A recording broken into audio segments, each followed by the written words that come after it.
ماں امیر نہیں دیکھ رہا ہے، اللہ کو دیکھ رہا ہے۔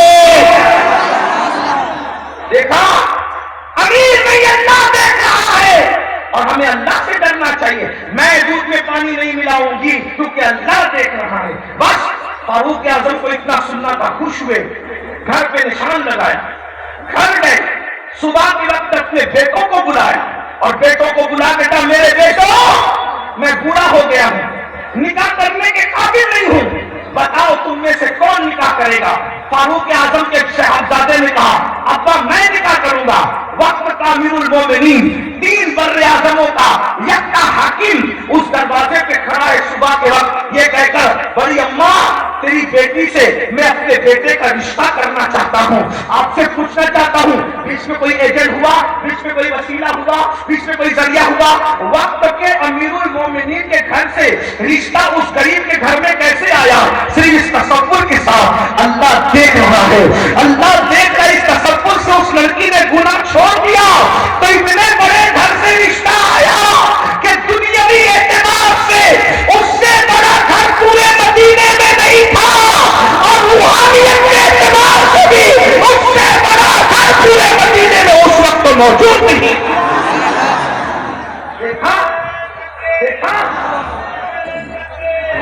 اتنے بڑے امیر کی بہو بنی، صرف تصور اللہ نے، اور صرف بہو نہیں بنی، اب سنو، بہو نہیں بنی، جب وہ لڑکی کی شادی ہوئی فاروق اعظم کے بیٹے سے تو اس کے یہاں ایک لڑکی پیدا ہوئی، اور وہ لڑکی بیاہی گئی تو اس لڑکی کو ایک لڑکی پیدا ہوئی، وہ لڑکی بیاہی گئی تو اس لڑکی، وہ لڑکی بیاہی گئی تو اس لڑکی کو ایک لڑکی پیدا ہوئی، اور وہ لڑکی کی شادی ہوئی تو اس لڑکی سے ایک لڑکا پیدا ہوا، اس کا نام عمر ابن عبدالعزیز رکھا گیا، اور وہ پہلی صدی کا مجدد بن گیا۔ یعنی کہ وہ لڑکی پہلی صدی کے مجدد کی نانی بن گئی۔ فاروق اعظم کی بہو، اللہ اکبر، فاروق اعظم کے بیٹے کی بیوی، اور پہلے صدی کے مجدد کی نانی